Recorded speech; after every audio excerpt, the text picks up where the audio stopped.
Olá, sejam bem-vindos à nossa série de entrevistas Terracota. Filho de um vendedor de sapatos, ele não imaginava que seus pés iriam tão longe. Se formou em teologia, atuou como pastor local, mas foi muito longe de casa que ele descobriu o significado de viver. O significado de viver em missão. Ele acredita que é possível mudar um país a partir de crianças e vai nos contar agora por quê.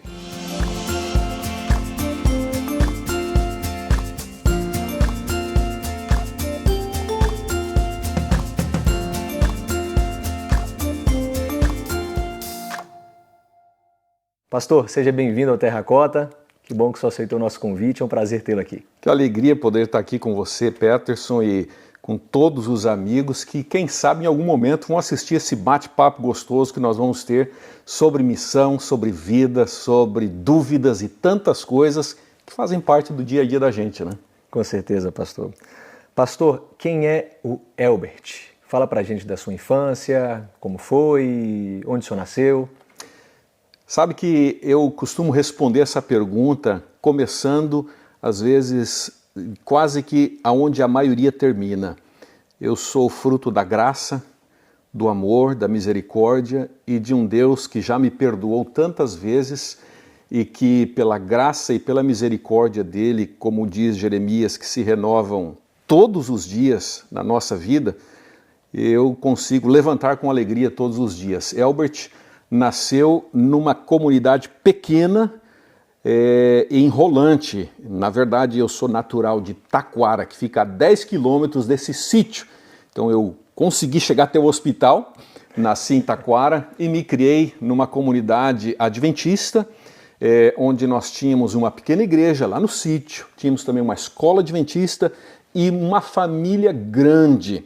E dessa igreja bem pequena, interessante, uma curiosidade, os estudos aí de alguns pesquisadores adventistas mostraram mais de 350 pessoas que, desde que a igreja foi fundada até hoje, já serviram a igreja. Olha que legal, pastor. Numa entrevista, o senhor disse que ser pastor é uma das coisas mais gratificantes do mundo, que o senhor não trocaria isso por nada, né? O senhor sempre quis ser pastor? Nunca pensou em uma outra carreira? Como foi essa escolha? Conta pra gente. Sabe que toda criança tem sonhos, né? Quando você pergunta o que você quer ser quando crescer. E eu gosto muito do sítio. Eu gosto muito da vida na fazenda, na roça, da floresta, do mato, de você estar no meio dos animais. Eu me criei andando a cavalo, eu me criei cuidando de vacas, de bois, eu me criei plantando muita coisa e o meu sonho sempre foi ser ou um engenheiro agrônomo ou um veterinário, porque eu gostaria de ter continuado um pouco na lida do campo. Obviamente esses sonhos são sonhos de criança e adolescente e onde eu me criei era quase que uma sequência você estudar nessa escola adventista próximo da onde eu morava, que ela tinha até a antiga nossa 8ª série, e depois a maioria dos amigos, dos parentes e primos, eles iam para o nosso internato, conhecido como Instituto Adventista Cruzeiro do Sul, IACS. E de lá, eu sempre escutava, eles saíam e iam para mais longe, Instituto Adventista de Ensino em São Paulo, Itapecerica da Serra. Esse foi o caminho que fizeram os meus irmãos. Meu irmão mais velho, depois o segundo, depois a minha irmã, o meu 4º irmão. E chegou o meu momento. E eu fiz esse mesmo trajeto. Mas eu acho que foi um trajeto feito mais por impulso do que por convicção. E quando eu cheguei na faculdade de teologia em São Paulo, eu acho que eu me assustei com a seriedade com que a igreja ensina os seus alunos de teologia, com a seriedade com que a igreja encara o ministério pastoral. E os professores eles eram extremamente francos. Se você não está convicto do que você está fazendo aqui, eles diziam claramente, faz a tua mala e reconsidera. E aquilo ecoou muito forte na minha cabeça, na minha mente de um garoto de 18 anos. E me fez realmente pensar, será que eu estou preparado? E eu não tinha as respostas. Será que é isso que eu quero fazer pelos próximos 35, 40 anos? eu não tinha as respostas. Eu acho que nem eu me conhecia ainda muito bem naquela ocasião. Então eu parei a faculdade de teologia naquela ocasião e fui ajudar o meu velho, seu Elmo, que era um vendedor de sapatos, um representante comercial. Fui morar na cidade de Belo Horizonte, mesmo gaúcho do Rio Grande do Sul.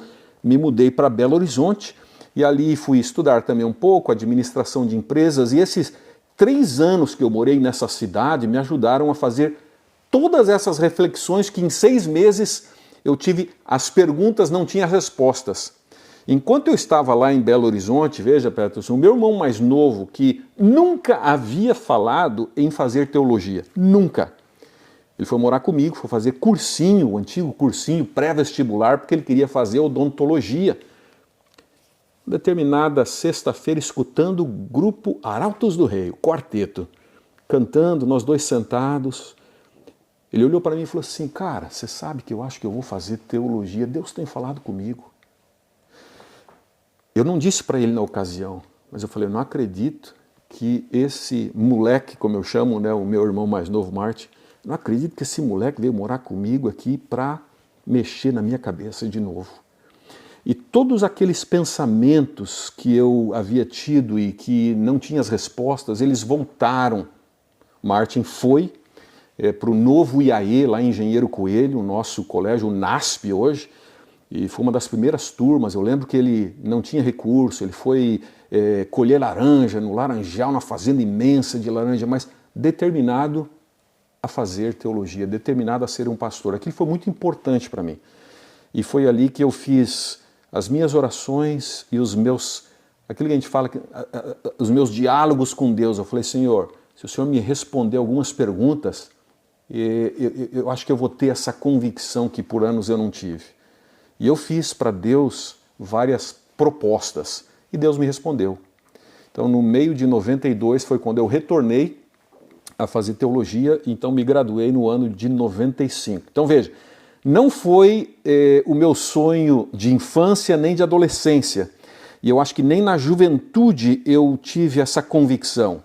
Eu tive essa convicção depois de entrar na faculdade, sair dela e aí repensar, refletir e ter a convicção de que eu deveria voltar. Então, quando eu voltei, essa convicção já existia, eu estava mais maduro, então o ministério para mim acabou sendo uma escolha pessoal e uma escolha muito forte, porque eu tive a oportunidade de seguir, parei e depois eu retornei por ter a convicção de que era o que Deus estava querendo para a minha vida. Que maravilha, pastor.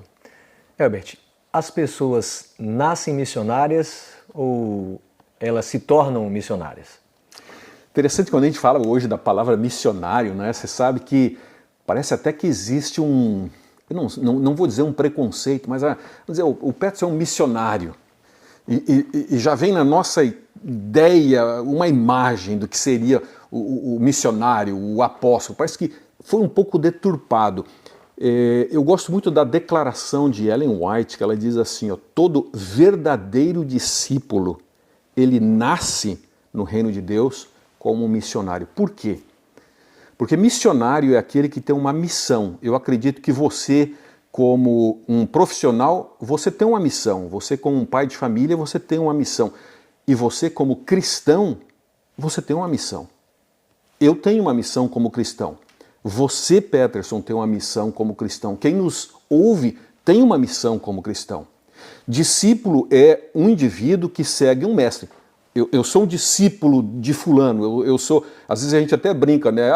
Ele é meu discípulo. É sinal que eu estou ensinando algo para alguém. Nós nos consideramos discípulos, como cristãos, do grande mestre, que é Cristo Jesus. Tanto que a própria Bíblia diz, nisto conhecereis se sois de verdade meus discípulos, se vocês fizerem algumas coisas que eu estou sugerindo para vocês. Então eu creio que todos nós somos missionários, todos Amém. nós. Seja o pastor, seja um irmão que senta, seja um irmão que sorri, seja um irmão que tem a mão para dar as boas-vindas, seja o que toca, seja o que prega, seja o que canta, seja o que compartilha o conhecimento da Bíblia, todos nós somos missionários, porque todos nós temos uma missão. Amém. Pastor, e assim, como foi a sua primeira experiência em missão? Depois disso, que o senhor escolheu, o senhor já teve certeza que dedicaria assim tanto tempo da sua vida nisso, em ser missionário, em missão? Interessante que eu vou ter que responder algumas perguntas que você está me fazendo, Perto, dizendo não. Eu não sonhava em ser um missionário. Não tinha feito planos para ser missionário e nunca fiz sequer uma oração para ser enviado como missionário. Eu vou te dizer que eu tenho amigos, bons amigos, excelentes pastores dedicados à igreja, que às vezes passam anos dizendo: Senhor, eu gostaria de dedicar minha vida à missão, eu gostaria de ir para lugares difíceis, me envia para qualquer lugar. Eu nunca fiz essa oração, mas eu acho que Deus precisava trabalhar no meu coração e mudar algumas coisas na minha vida, e por isso, de uma forma incrível que eu não entendo, a não ser pela sabedoria de Deus e pelo sonho dele para mim, para a igreja e quem sabe para as pessoas que viriam a se encontrar comigo, foi que eu e a Cleide chegamos a sair como missionários. Não tem outra explicação, porque não era sonho, não era plano e nós nunca fizemos nada que nos levasse para o caminho da missão. Pastor, para a gente conhecer um pouco mais da sua trajetória como missionário, fala para a gente os lugares que já passou, os maiores desafios, como foi. Veja, eu comecei, Peterson, a minha carreira pastoral num lugar, numa região de italianos, no Rio Grande do Sul, que era bastante desafiador, muito gostoso, um lugar muito bonito, as pessoas eram muito queridas, mas bastante desafiador para a pregação do Evangelho. Ali eu aprendi uma coisa: às vezes as pessoas elas não querem ouvir muito, mas elas querem ver. Então eu aprendi desde o começo no meu ministério que a coisa mais importante que eu podia fazer pelo ministério era viver o sonho de Deus para cada um de nós. Qual é o sonho de Deus para cada um de nós? Eu creio que Jesus veio a essa terra com dois objetivos. Claro que existem muitos outros, mas eu estou resumindo. Ele veio para que nós, através dele, pudéssemos conhecer o Pai, a Deus, o caráter de Deus, quem era Deus.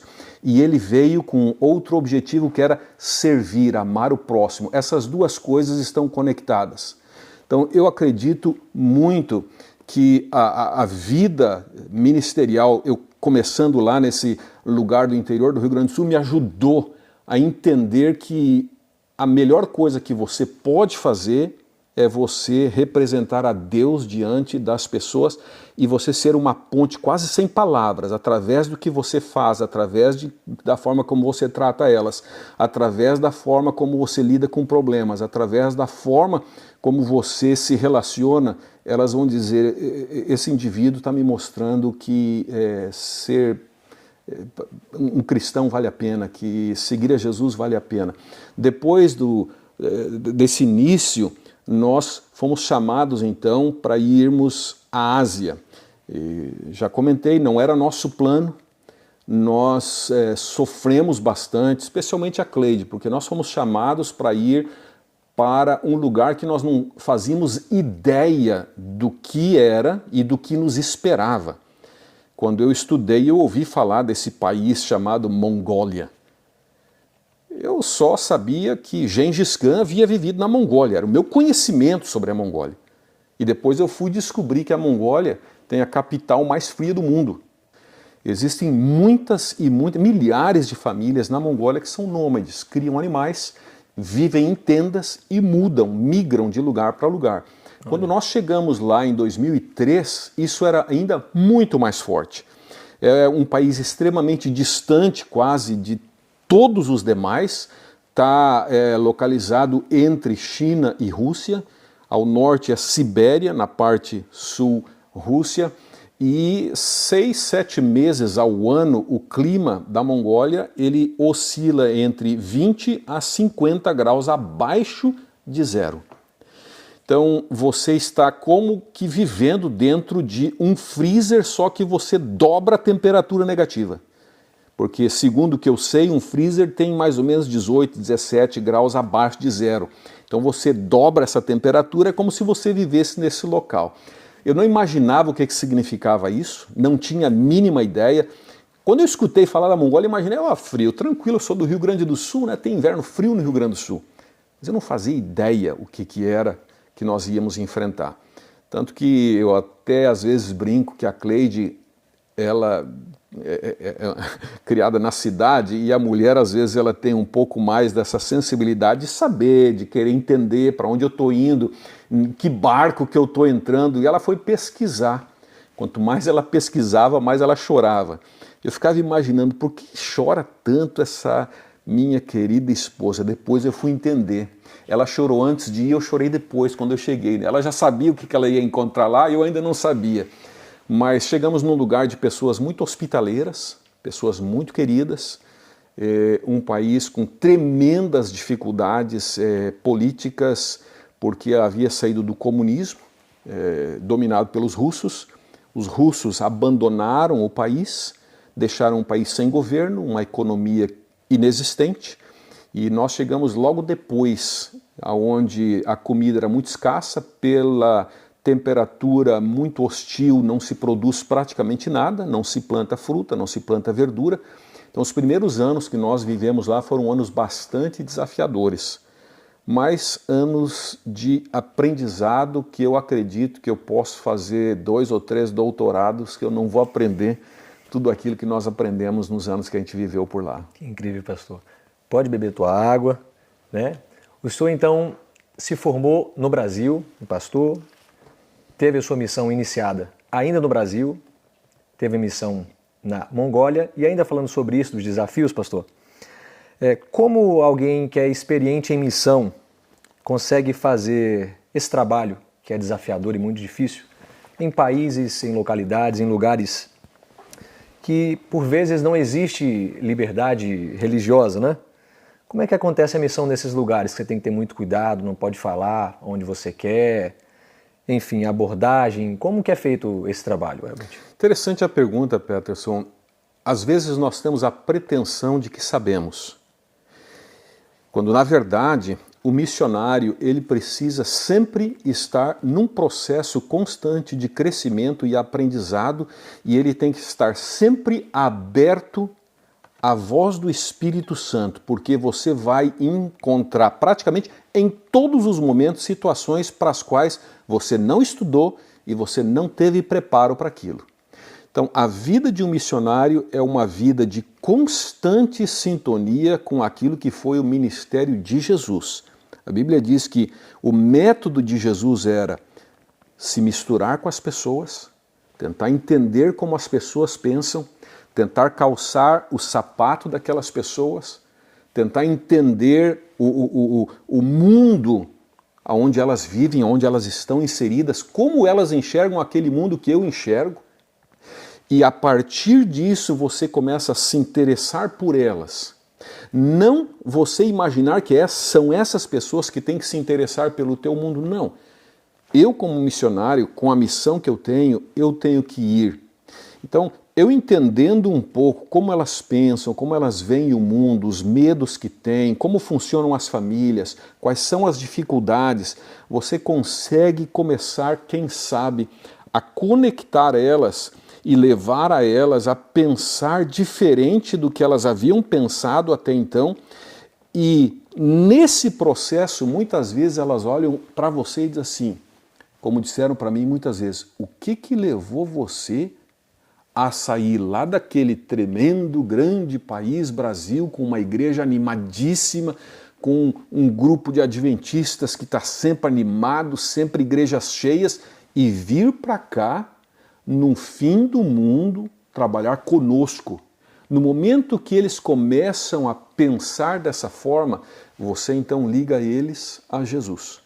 Você leva eles àquele que deu tudo, aquele que ofereceu tudo, aquele que saiu do melhor lugar do universo e veio para esse planetazinho, porque aqui haviam pessoas especiais.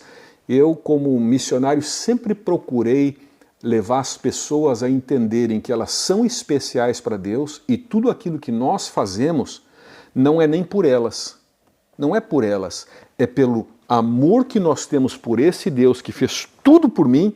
Eu quero que você, Petros, também conheça a esse Deus que pode, de alguma forma, fazer tudo por você, se você der para Ele uma chance. Amém, pastor. É possível pregar para pessoas com culturas diferentes? Como que a gente equilibra essa equação, né? Aqui se pode tal coisa, ali a cultura fazer outra, e a igreja tem uma posição. Como que se lida com isso? Você chega num país diferente, língua, frio, dificuldades, entre outras coisas. Falando sobre cultura, como que a gente consegue equalizar isso? É o que nós chamamos de cosmovisão, né? Para nós, muito fácil nós vamos imaginar que nós somos moradores no Brasil. O Brasil é um país cristão, é um país onde você pode ir a qualquer lugar no território nacional e as pessoas vão entender quando você fala sobre Jesus, quando você fala sobre a Bíblia. 90% do que acreditam os cristãos no Brasil é semelhante em todas as religiões. 10% vai ser a diferença. Quando você sai deste mundo, dessa cosmovisão, e você vai para um país onde a cosmovisão e o entendimento deles é completamente diferente, você vai precisar pensar diferente. É como se você morasse lá no interior da Bahia. Eu sei que vocês já viveram no Espírito Santo, viveram na Bahia, naquela região bonita do Brasil.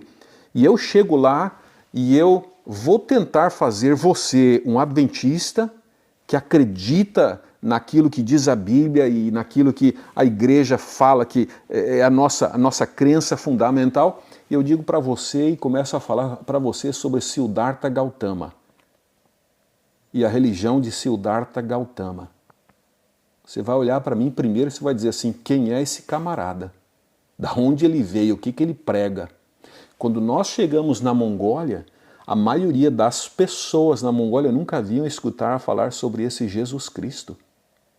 Então você precisa começar a tentar entender que é possível você falar de Jesus, mas primeiro você vai ter que quebrar todas as barreiras e pré-conceitos que você tinha da onde você veio. Eu era pastor de uma igreja antes de ir para a missão, que só uma das 10 igrejas onde eu trabalhava como pastor tinha mais membros do que todos os habitantes adventistas que moravam na Mongólia. Quando nós chegamos na Mongólia, tinha 150 membros, a igreja toda. Então, quando nós chegamos lá e começamos a falar para as pessoas de Jesus, primeiro elas não conheciam quem era Jesus. Então, não adianta em certos lugares, Peterson, por exemplo, eu querer dizer para as pessoas, você tem que seguir a igreja adventista do sétimo dia. Elas nem sabem. A única coisa que elas sabem é que existe lá na Mongólia, por exemplo, uma igreja que guarda o sábado e as outras guardam o domingo. Elas não sabem fazer diferença entre as religiões, elas não sabem fazer diferença entre doutrinas. Então você precisa primeiro levar para aquela pessoa a Jesus Cristo, a mensagem de Jesus Cristo, na sua essência. A pessoa primeiro, e eu até vou dizer uma coisa para você agora, eu acho que em todo lugar no mundo, o ideal é você sempre primeiro levar a pessoa a Jesus Cristo. Não importa a cultura. E isso se dá, por exemplo, em alguns lugares de forma mais fácil. A Mongólia é um país que ela dá boas-vindas a esse diálogo. As pessoas gostam de conversar, elas gostam de dialogar. Então não tem problema nós falarmos sobre isso. Existem lugares que você vai, que você é proibido. Se você falou, alguém ouviu, possivelmente no dia seguinte o governo vai ir na sua casa, a polícia vai na sua casa e você vai ter duas opções, ou você deixa o país ou você vai preso. Então nós precisamos entender essas dinâmicas.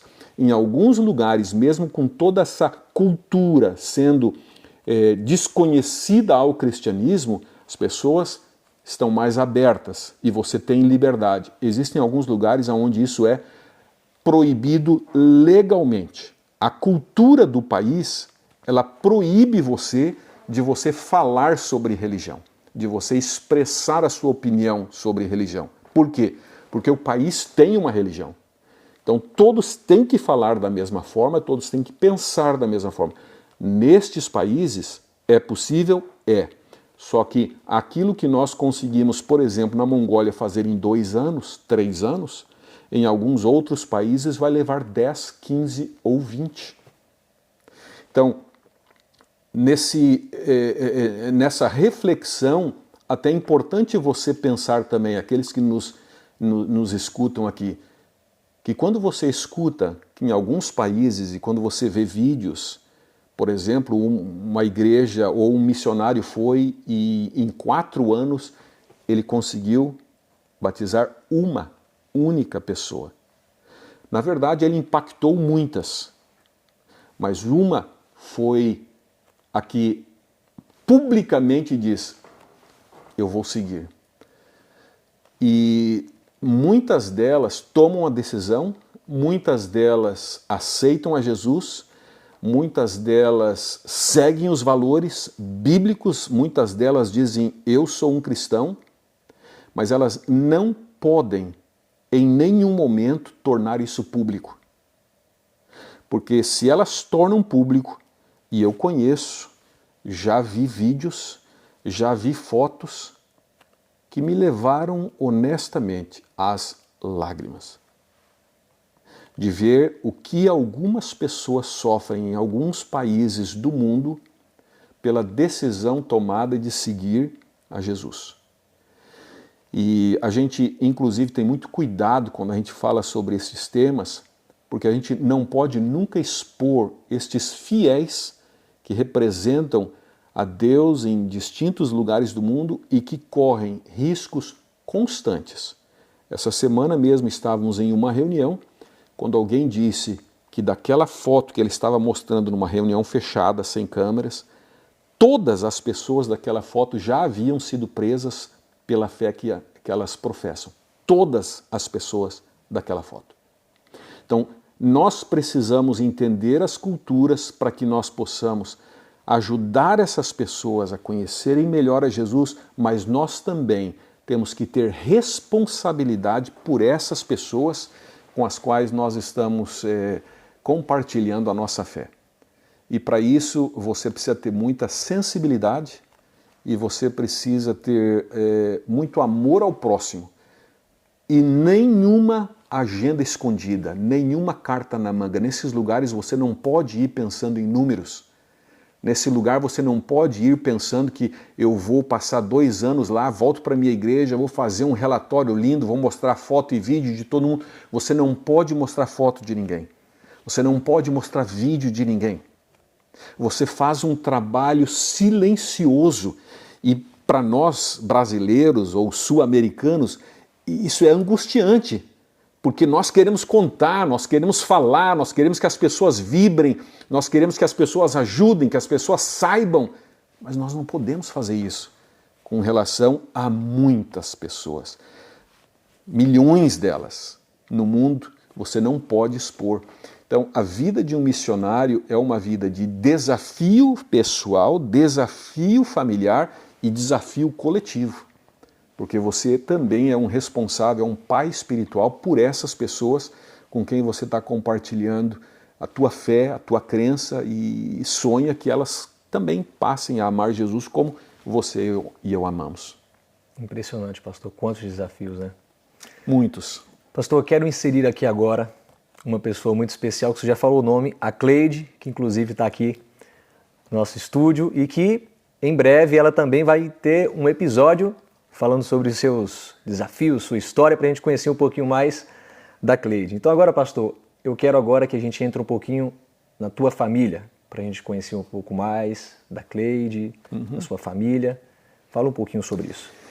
Veja, Peterson, eu sempre brinco, né, que tem a minha versão de missão e tem a versão da Cleide de missão, né? A perspectiva com que eu vejo e como ela vê, eu acho que ajuda a complementar a beleza que é a missão quando uma família toma essa decisão. Cleide foi minha companheira e tem sido desde o começo. Nós estamos chegando aos 30 anos de casados e aquilo que eu faço hoje, eu não conseguiria fazer, eu creio, se não fosse por ela ter estado presente sempre. mesmo que a mulher muitas vezes tenha esse dom divino de pensar, de refletir, de conhecer as coisas, a Cleide fez muito isso antes de ir para a missão. No momento que ela decide ir, ela vai de coração, ela vai totalmente inserida naquilo que vai ser o futuro nosso naquele lugar. Nós trabalhamos desde o começo juntos, e lá na missão, a Cleide e eu, durante muitos anos a gente tentou, por algumas maneiras, inclusive com ajuda clínica, e chegou à conclusão de que nós não conseguiríamos ter filhos, né? Não existe nada tão sério, mas nós percebemos que não teria jeito. Primeiro, por nós estarmos na missão, não tínhamos lá recursos médicos e clínicas para esse acompanhamento que precisa existir para você conseguir, às vezes, resolver algumas coisas para ambos engravidarem. E lá na missão, eu sempre costumo dizer o seguinte: quando você sonha os sonhos de Deus, Deus vai realizar todos os sonhos do teu coração. Amém. Quando você embarca nessa aventura com Deus, Ele ajuda você a ter os teus sonhos realizados. E foi lá na missão, e a experiência que eu tenho, muitas vezes eu falo com a juventude, né, eu lido com os jovens voluntários hoje no mundo todo, e eu digo para eles, às vezes a gente se faz essa pergunta, né, o que tem para mim nessa história toda, né? O que eu vou ganhar com isso? Natural, o ser humano faz essa pergunta, eu faço, você faz, todos fazem. O que eu vou ganhar com isso? Ah, eu vou fazer essa viagem, o que eu vou ganhar com isso? Aí eu vou entrar nesse trabalho, o que eu vou ganhar com isso? Todos nós fazemos. Inclusive, às vezes, um missionário diz assim, puxa, mas o que eu vou ganhar com isso?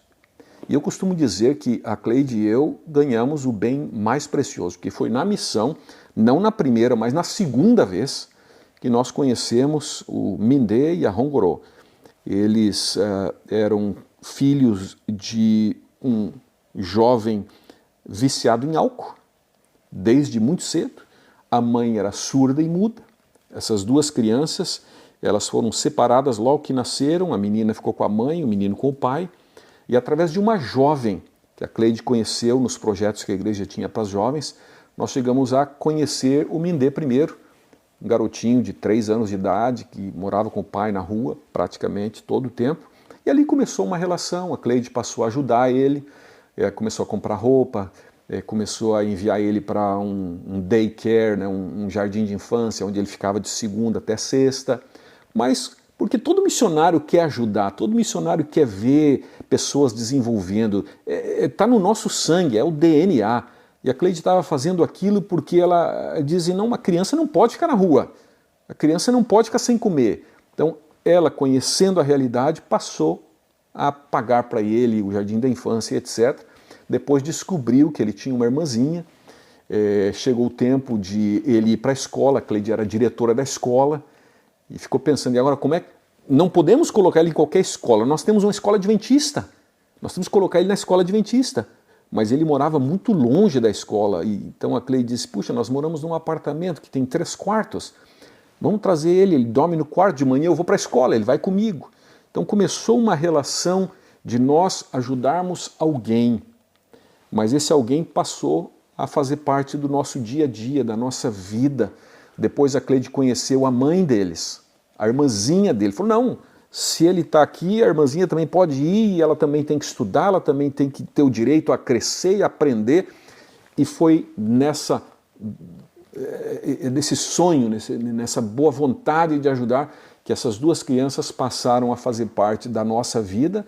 E hoje já estamos aí há 12 anos que nós temos Mindê e Hongorô, 2 filhos nossos da Mongólia, que fazem parte da nossa vida. Ele já está no 1º ano do ensino médio e ela está terminando o ensino médio esse ano. Que lindo, pastor. E como que é isso, a questão da missão? Porque assim, eu imagino que como é muito difícil, você sozinho é muito difícil. Mas você acabou de explicar para a gente que com a Cleide fica um pouco mais fácil essa parceria, essa amizade.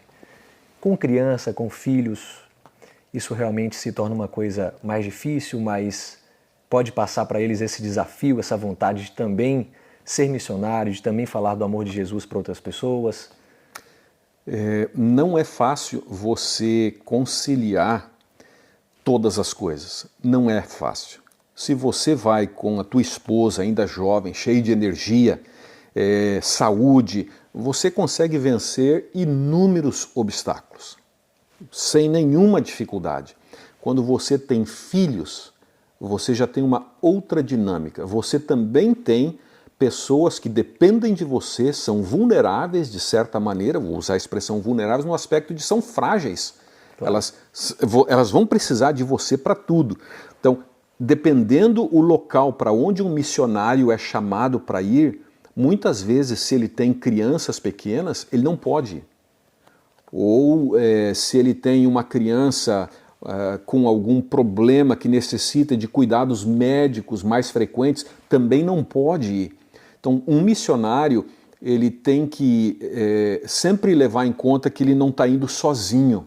Ele está indo com outras pessoas que precisam estar inseridas e precisam estar de acordo com aquela missão, com aquele projeto. Ao mesmo tempo, a gente percebe que crianças que vão para a missão e vivem essa experiência missionária, elas têm todo um momento e um desafio muito grande, porque é como se você arrancasse aquela criança de um lugar onde ela tem já os amiguinhos, onde ela já tem a sua estrutura de segurança, o conforto à sua volta, e você leva ela para um lugar totalmente desconhecido, com um novo idioma, com uma nova cultura, com uma nova vestimenta, com uma nova comida, e isso tudo às vezes é um pouco, eu vou usar a expressão traumático. Então por isso que a igreja tem todo um processo e uma estrutura de treinamento, de apoio e acompanhamento dessas famílias. Algumas se adaptam muito bem, algumas têm seus desafios, mas a igreja tem, e nós recebemos da igreja todo o apoio, desde os treinamentos iniciais. Uma vez ficamos quase um mês antes de irmos para a missão, com pessoas que já haviam passado por esse caminho que nós então iríamos trilhar. E foi extremamente necessário e importante nós termos passado por o que nós conhecemos como Instituto de Missões, que nos ajuda a entender toda essa realidade que vai ser a nossa realidade quando nós formos para determinados lugares. Então, é desafiador você ir com as crianças, é desafiador você conseguir ajudá-las a ver que Deus vai dar para elas coisas que outras crianças não teriam se não fossem, ou não terão se não forem. E muitas delas tomam a decisão de seguir depois os passos. Eu conheço muitas pessoas hoje que são missionários porque há muitos anos elas eram o que hoje nós chamamos de PK, né, que é o Third Culture Kid, é uma criança que ela já não é mais nem brasileira, nem da Mongólia, ela já pertence à terceira, quarta cultura, porque ela viveu em muitos lugares diferentes. Então, essas crianças, elas podem ser uma bênção para a igreja, por já terem esse conhecimento e já terem essa noção da diversidade cultural que existe no mundo hoje, mas com certeza é um desafio. Entendi. Pastor, vocês imaginam, devem ter vivido muitas e muitas experiências, né? Teve alguma experiência assim que o senhor pode falar pra gente que foi marcante, essa foi especial para vocês, que poderia relatar pra gente agora? Contar experiências da vida de missão é difícil porque você tem diferentes em diferentes momentos, com diferentes impactos, mas já que Mongólia é um país extremamente frio, com a capital nacional mais fria do mundo, uma das coisas que eu mais me lembro foi quando tomei um avião e cheguei no lugar que é considerado um dos lugares mais frios da Mongólia. O que eu fui fazer lá? Eu fui visitar duas jovens que eram parte do grupo que nos ajudava plantando igrejas nas cidades em todo o país. Quando eu cheguei lá, a temperatura, eu não sei se as pessoas vão ter ideia do que é isso, mas era 47 graus abaixo de zero. E nós estávamos, eu acho que era umas 7 horas da noite, o sol se põe lá 3 da tarde no inverno, né? Então, aguardando essas duas jovens virem buscar a gente para que nós pudéssemos ir fazer um lanche com elas. E nós saímos para caminhar e caminhamos, eu acho que por volta de uns 15 minutos a 47 graus abaixo de zero. No final dessa caminhada, chegamos na casa onde elas estavam morando, eu não sentia mais nenhum dos meus dedos da mão e nenhum dos meus dedos do pé. Eu fiquei naquele momento imaginando o que levava aquelas duas jovens a passar 7 meses nessa condição, se eu em 15 minutos tive as mãos e os pés praticamente congelados. E naquele lugar, nós naquele final de semana, numa casa bem pequena, enchemos uma banheira. Imagine você aquelas banheiras antigas de louça ainda, dentro de uma casa, para podermos fazer o batismo de 3 pessoas que essas jovens prepararam e que naquele momento estavam tomando a decisão pública delas, né, de fazer parte dessa equipe de pessoas, esse grupo de pessoas que elas nem sabiam quem eram, elas não têm ideia do tamanho da igreja, eles não têm ideia da sede da igreja, eles não têm ideia de nada disso, mas através da fidelidade, do trabalho e do amor daquelas duas jovens, inclusive ainda estão ajudando a igreja, ainda trabalham para a igreja, essas duas jovens, neste lugar que é o mais frio daquele país, levaram essas 3 pessoas a conhecerem Jesus, e ali dentro daquela casinha bem pequena, que eu quase não cabia dentro dos cômodos daquela casa, fizemos o batismo dessas 3 pessoas, num lugar que era 47 graus abaixo de zero. Isso não é um dia nem 2, isso são meses do ano. E nesse mesmo lugar, no verão, eu lembro de ter ido para um outro batismo, mas essa comunidade é uma das comunidades conhecidas como as que têm o xamanismo, é uma forma de religião. O xamanismo é quase como uma religião de invocação de espíritos, é uma das que mais cresce na Mongólia. E este é praticamente o coração aonde essa religião existe na Mongólia. E as pessoas não aceitam muito outras religiões. E eu lembro que naquele dia, 4 jovens haviam decidido pelo batismo. E para que nós não fôssemos visto com elas, a gente teve que caminhar para fazer um batismo, eram uns 6 ou 7 quilômetros. Elas foram por um lado de uma montanha, eu e o tradutor que estavam comigo, nós fomos por um outro lado da montanha, nos encontramos somente as 4, o tradutor, eu e as 2 jovens obreiras, né? 2 jovens missionárias que estavam lá. Fizemos o batismo dessas 4 jovens. Eu lembro que eu ainda tenho a foto delas, entregando o certificado, e elas despediram, viraram as costas e começaram a sair. Eu fiquei imaginando, possivelmente eu nunca mais vou encontrar com elas. Nunca mais. Mas quem sabe no céu um dia eu vou. Essa é a vida do missionário. É você fazer aquilo que os anjos gostariam de fazer. Os anjos pediram um dia para Deus, né? Senhor, nós podemos ir, nós vamos fazer o trabalho, mas Deus deu privilégio para que nós pudéssemos experimentar essa alegria. E essa alegria eu tive o privilégio de viver. E você sabe, Peterson, que às vezes quando eu fico um pouco desanimado e às vezes quando eu, até questiono trabalhar muitas horas no escritório, ou isso ou aquilo, eu às vezes digo para Deus assim, se um dia a minha fé diminuir, ou se um dia a minha alegria de te servir diminuir, me manda para um outro campo missionário, para que eu possa lembrar de qual é o meu chamado. Não importa se eu estou no escritório aqui em Silver Spring, em Washington, ou se eu estou lá na Mongólia, ou se eu estou lá na Bahia, ou se eu estou no Amazonas ou no Rio Grande do Sul, a minha missão é uma: representar a Deus e amar as pessoas. E de todas as maneiras tentar conectá-las com a fonte de vida e a fonte do conhecimento e a fonte transformadora que é Jesus. Essa fonte não é você e essa fonte não sou eu. Por isso, nós precisamos ser essa ponte, esse caminho, esse conduto que leva as pessoas a Jesus. É Ele que vai fazer a transformação ser duradoura e permanente.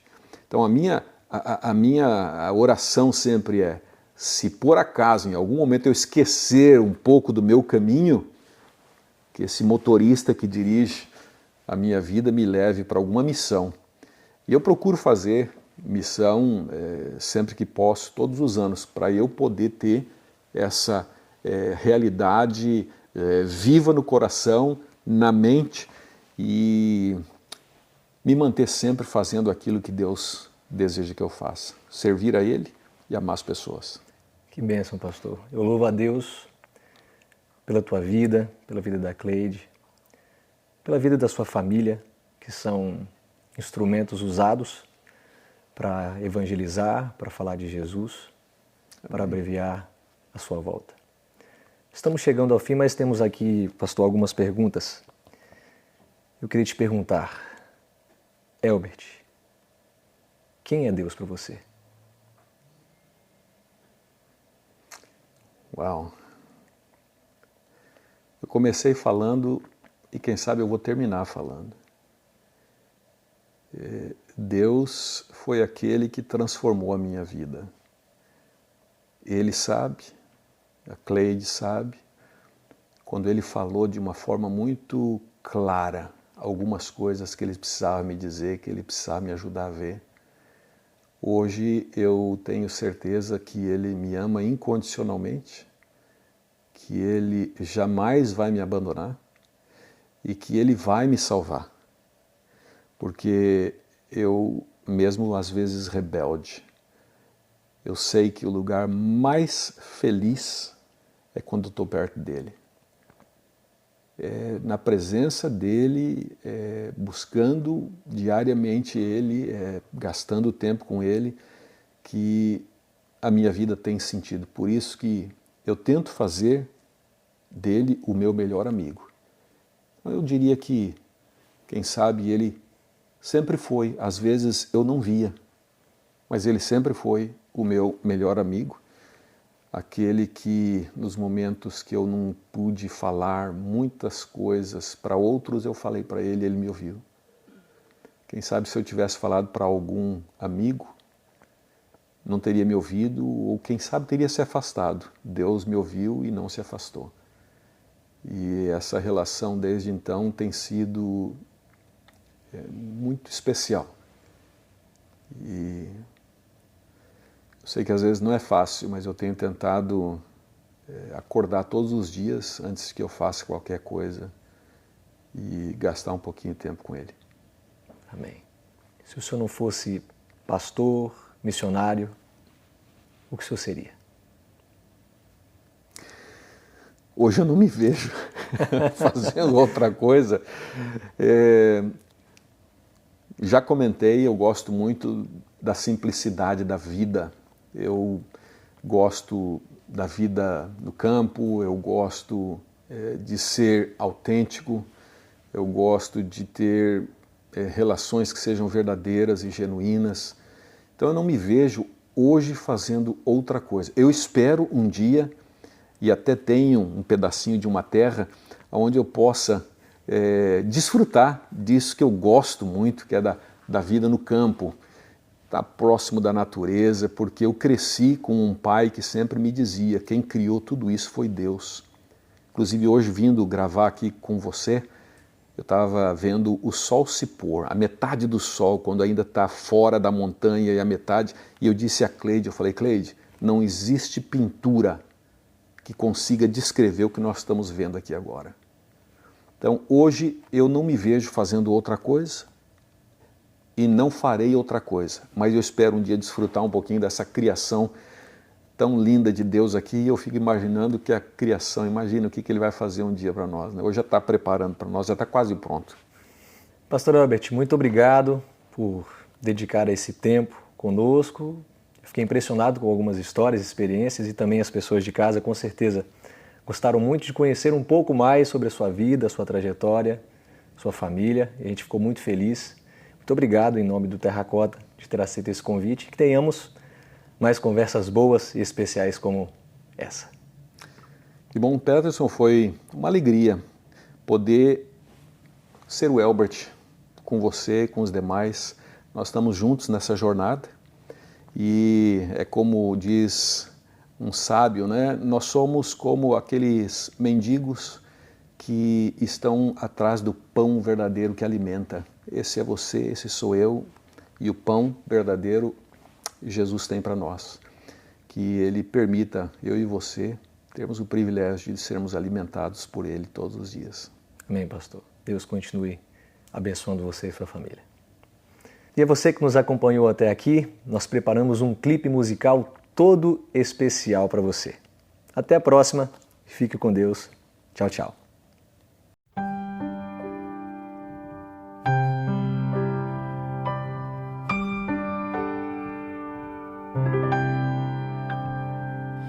Pai querido,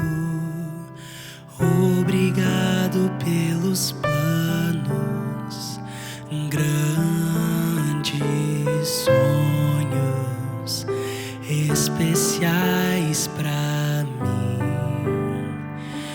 Tu me guias nos caminhos desta vida. Ao teu lado nada faltará.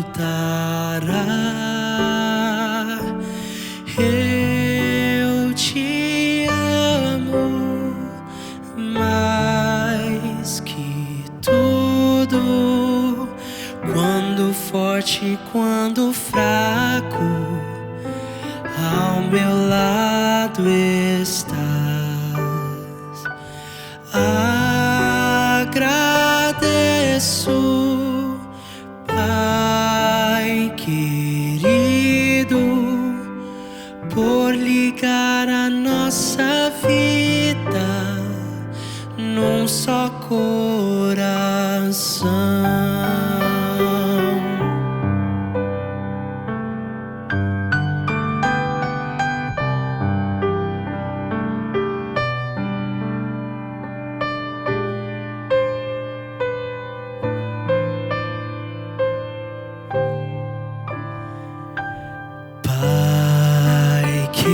Querido, obrigado pelos planos, grandes sonhos especiais pra mim.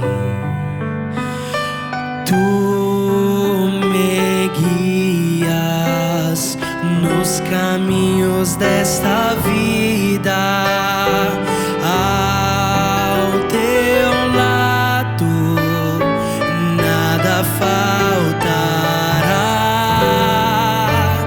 Eu te amo mais que tudo.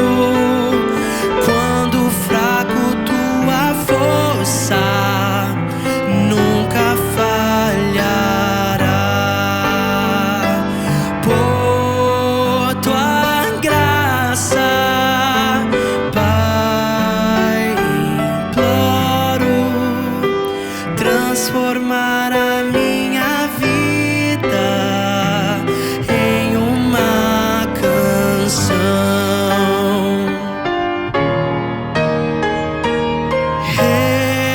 Eu te amo mais que tudo. Quando fraco, tua força nunca falhará. Por tua graça, Pai, imploro transformar a minha vida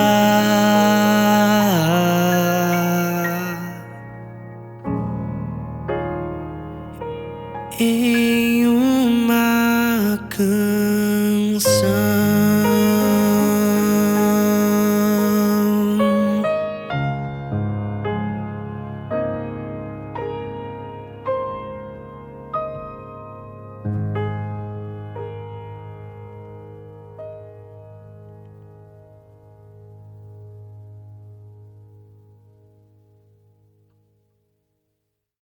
Peterson, estou voltando aqui porque eu tenho um recadinho e eu não podia terminar sem esse recado. Fica à vontade, pastor. Mas eu não vou ficar olhando para você, agora eu vou olhar para a câmera, tá bom? Gente, olha só. Esses anos todos que eu vivi em missão me ensinaram uma coisa: vale muito a pena. E se você que nos vê e nos escuta quer também ter um desejo, quem sabe, de um dia sair para a missão e ter essa experiência, sentir esse gostinho, participar de algum evento, eu trabalho com jovens em missão e tem um site que eu quero deixar com vocês. Ele é o www.vividfaith.com. Vocês possivelmente vão ter aí na tela www.vividfaith.com. Nesse site você encontra todos os projetos e oportunidades de missões de curto prazo e de longo prazo. Eu tenho certeza que vocês vão achar uma para vocês que vai servir direitinho e vai também ser uma maravilha de experiência missionária que vocês vão poder desfrutar. Vai lá, checa as oportunidades que a gente tem.